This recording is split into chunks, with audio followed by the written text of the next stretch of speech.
मैं आज आपको एक छोटा सा वाकया सुनाऊंगा और ये छोटा सा वाकया साबित करता है कि माजी में इमरान खान साहब की गवर्नमेंट कैसे चलती रही और उसमें क्या क्या होता रहा। गो ये वाकया छोटा है, मैं पहले कह रहा हूँ छोटा वाकया है, लेकिन ये माइंड सेट को साबित करता है कि माइंड सेट क्या था उस वक्त और गवर्नमेंट को या सिस्टम को किस तरह चलाया जा रहा था।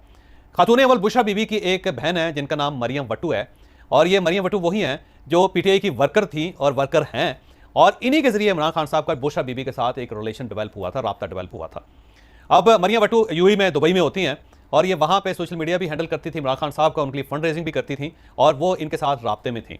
जब रेहाम खान का इशू था कि रेहाम खान के साथ इमरान खान साहब की शादी होगी और इमरान खान साहब उनके साथ कंफर्टेबल नहीं थे और रोज़ाना लड़ाइयाँ झगड़े शुरू हो गए और इमरान खान साहब को समझ नहीं आ रही थी कि वो सारी सूरत हाल से निकल कैसे सकते हैं, तो कभी एक बुजुर्ग के पास जा रहे थे, कभी दूसरे बुजुर्ग के पास जा रहे थे। मैंने पिछले दिनों अपने कॉलम में भी शौकत कादी साहब का जिक्र किया जो लाहौर में इंजीनियरिंग यूनिवर्सिटी के करीब रहते हैं, उनका मदरसा है बहुत बड़ा। तो वो इमरान खान साहब वहाँ पे भी गए और शौकत कादी साहब से भी पूछा कि आप ये बताएं कि रेहाम मेरे लिए कैसी रहेगी, और बकौल अलीम खान साहब और ओन चौधरी साहब के, जो उस वक्त इमरान खान साहब के बहुत करीब थे, इन दोनों के बकौल शौकत कादी साहब ने कहा कि रेहाम खान आपके लिए सूटेबल नहीं है, तो आप अगर उससे जितनी जल्द जान छुड़वा लें आपके लिए उतना ही बेहतर है।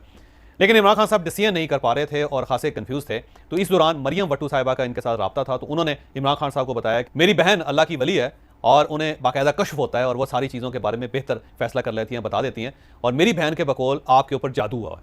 और अगर आप जादू का तोड़ कर लें तो इसके बाद आपके मामला दुरुस्त हो सकते हैं। तो यूँ इमरान खान साहब का बुशरा बीबी के साथ टेलीफोन पर रब्ता होना शुरू हुआ। तो बुशरा बीबी ने उनकी बात सुनने के बाद उन्हें कहा कि आपके ऊपर जादू है और जब तक आपका ये जादू ख़त्म नहीं होगा उस वक्त तक रेहाम खान और बाकी मामला आपके दुरुस्त नहीं हो सकते। तो इसके बाद इमरान खान साहब ने उनके साथ मीटिंग तय की बुशरा बीबी के साथ, और ओन चौधरी साहब इमरान खान साहब को लेकर लाहौर गए। लाहौर में गुलबर्ग में बुशरा बीबी का घर था, जो उनके साबिक खावर मानिका साहब का घर था। उस वक्त दोनों के दरमियान तलाक नहीं हुई थी। तो इमरान खान साहब ओन चौधरी साहब के साथ वहाँ गए और बीबी से उनकी मुलाकात हुई और बुशरा बीबी ने इमरान खान साहब को देखने के बाद कहा कि आपके ऊपर जादू है और इसीलिए आपको डिप्रेशन और फ्रस्ट्रेशन हो रही है।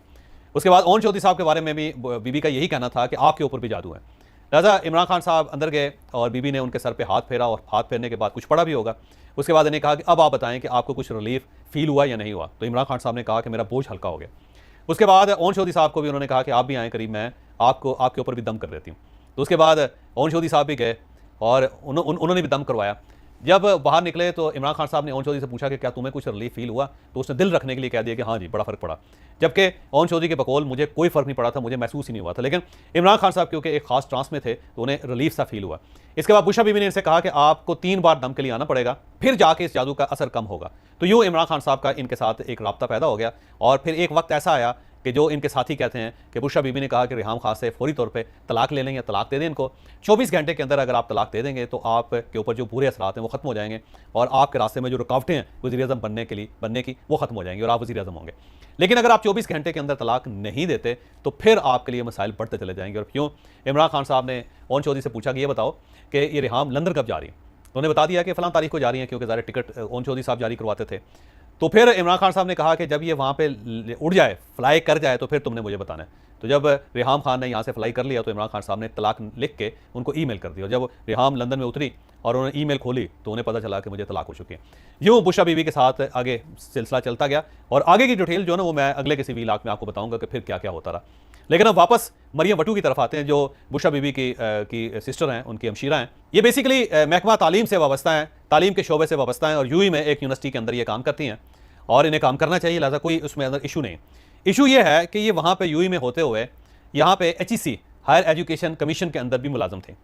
यहाँ पे वर्ल्ड बैंक का एक प्रोजेक्ट था, इस वर्ल्ड बैंक के प्रोजेक्ट में ये एडवाइज़र थी और 2021 में ये एडवाइज़र बनी थी, 8.5 लाख रुपये यहाँ से तनख्वाह ले रही थी। लिहाजा आप देखिएगा कि वो यहाँ पर भी मुलाजम है, जहाँ पर वो आई नहीं कभी, और 8.5 लाख रुपये महीना वो यहाँ से मुआवजा लेती नहीं, और ख़ुद वो यूएई में है, वहाँ पर वो दूसरी जॉब कर रही हैं और वहाँ से भी मुआवजा ले रही हैं। और ये सिलसिला ज़ाहिर चलता रहा और इस दौरान जब गवर्नमेंट चेंज होगी फिर कुछ ऑब्जेक्शंस आए तो कल इनसे इस्तीफ़ा ले लिया गया मरियम वट्टू साहिबा से, और मरियम वट्टू साहबा ने इस्तीफ़ा दे दिया। ये एक छोटा सा वाकया जो मैं आपको कह रहा हूँ कि वाकया बहुत छोटा है, लेकिन ये छोटा वाकया मेंटालिटी को साबित करता है, या इस चीज़ को साबित करता है कि सिस्टम हमारा चलता कैसे रहा था। अब इमरान खान साहब क्योंकि अकबरा परवरी के खिलाफ हैं, वो ये कहते हैं कि नेपोटिज्म नहीं होना चाहिए और ये कहते हैं कि गोरे के लिए और कानून और नहीं होना चाहिए, काले के लिए और नहीं होना चाहिए, बड़े के लिए कानून वो नहीं होना चाहिए, छोटे के लिए कानून मुख्तलिफ नहीं होना चाहिए। हमेशा वो कहते हैं कि पैरिटी होनी चाहिए।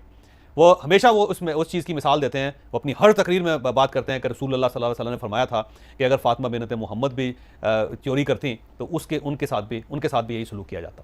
तो अब आप खुद अंदाज़ा लगाइए कि आप कहते कुछ रहे हैं और होता यह रहा है कि आपकी खातून अव्वल की जो हमशीरा हैं वो दो जॉब्स कर रही थी और दोनों जगहों पे वो सैलरी भी ले रही थी और आपको या तो ये पता नहीं चला, और अगर आपको ये पता चल गया तो फिर ये अकबरा परवरी होती रही और इस पे आपने आंखें बंद रखी, जो जाहिर है मेरा ख्याल ये है कि रियासत मदीना में तो ऐसा नहीं होना चाहिए था। कम अज़ कम ये जो लोग हैं जो इस वक्त हुक्मरान हैं, इनके दौर में अगर हो जाए तो कोई इशू नहीं, इनसे जो पहले के हुक्मरान थे वो भी अगर ये करते रहे तब भी कोई इशू नहीं, क्योंकि उनके बारे में तो आपकी राय ये है कि वो सारे लुटेरे हैं, सारे चोर हैं, वो सारे पाकिस्तान को बर्बाद करने वाले लोग हैं। लेकिन आप तो पाकिस्तान को संवारने वाले शख्स हैं, आप तो पाकिस्तान को रियासत मदीना बनाना चाहते थे और आज भी चाहते हैं, और आप ये चाहते हैं कि एक अदल का सिस्टम होना चाहिए जो बड़े और छोटे दोनों के लिए बराबर हो। लेकिन आप ही की नाक के नीचे, आप ही के घर के अंदर जो कुछ हो रहा था वो आपको पता नहीं चला। आप फरा गोगी साहिबा का इशू छोड़ दीजिए, एहसन जमील गुजर का इशू छोड़ दीजिए, उस्मान बुज़दार साहब जो कुछ करते रहे वो उसको छोड़ दीजिए, वो कमिश्नर के ओहदे के पैसे लेते रहे, डिप्टी कमिश्नर के ओहदे के पैसे लेते रहे, वहाँ पे कॉलेज के प्रिंसिपल्स की सीट्स बिकती नहीं, आप उस सब कुछ छोड़ दीजिए। लेकिन ये जो मरियम भट्टू साहिबा का इशू है इसको आप कहाँ पर रखेंगे?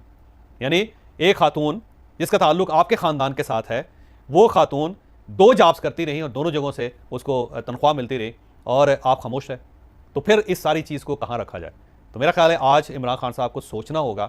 कि अगर मुल्क इस तरह चलाया जाता रहा था या आप फ्यूचर में भी इसी तरह चलाएंगे तो फिर ये मुल्क कैसे चलेगा। यहाँ पे मैं दोबारा शफकत महमूद साहब का वाक़या आपके सामने रख के आज का वीला ख़त्म करता हूँ कि जब शफकत महमूद साहब ने प्राइम मिनिस्टर से कहा कि प्राइम मिनिस्टर पंजाब के अंदर बहुत करप्शन हो रही है, उस्मान बुज़दार साहब के बारे में राय लोगों की अच्छी नहीं है, वहाँ पे बड़ी बड़ी स्टोरीज आ रही हैं, तो इमरान खान साहब ने शफकत महमूद साहब से कहा था कि आपको कराची की, सिंध की करप्शन नज़र नहीं आते। यानी उनका कहना था कि अगर आप उस्मान बुज़दार की करप्शन को या हमारी करप्शन को जब कंपेयर करेंगे सिंध के साथ या कराची के साथ तो आपको हम जस्टिफाइड नज़र